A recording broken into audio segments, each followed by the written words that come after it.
The lengths that some people will go to become popular blows my fucking mind, right? But what I saw my buddy John do in high school, I honestly respected it, right? See, back in high school, I would like to say that I was part of the popular group. I was friends with all the guys, the athletes who were good in school. It was a good group of dudes, right? And one of my buddies, John, was not in that group, right? He was a bit outside of the group. He was one of my other friends, but he really wanted to become popular. Now, this was about sophomore year, and John was going to do whatever it took to get to that point, right? But I did not expect him to do it in this way, right? Because typically, it's not something you consciously do, right? I think it just kind of happens in high school. Certain people fall into that category, right? And John did not until he made this one change. And this is something that I've stuck with me for the rest of my life. And it's something I use now to get people to like me more, right? Because one day after school, I'm talking to John. He's like, man, I wish, I was friends with the cheerleader, like all the classic high school popular bullshit. He's like, I have an idea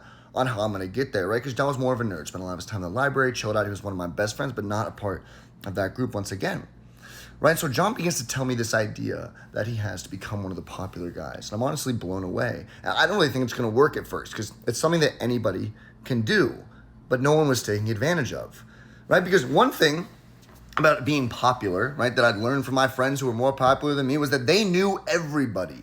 They knew the names of everybody at the school. They'd be walking around dapping up random people, teachers, other students, higher, lower grades. They knew everybody's name, right? And I realize now how important it is to remember names. And that is what John was realizing at this moment. Because he tells me as we're sitting in the library after school one day, he goes, my boy, my idea to become one of the popular kids is to basically get to know every single person at the school and remember everybody's names. Be able to go up to anybody at any time and say hi to them.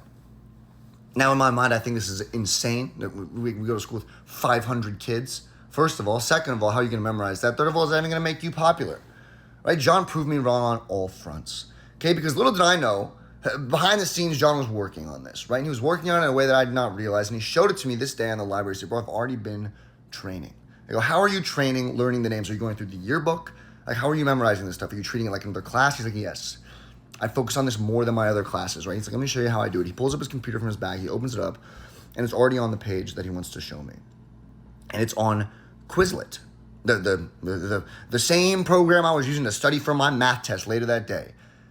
But John was using it to remember the people's names in our class. He had a study guide made on Quizlet with the names of everybody in the class, what grade they were in, little details about them. And he was studying this like it was another class. And by the end of that sophomore year, he knew everybody's name at the school. And he was the most well-known, popular kid that ever existed. Dude broke the code.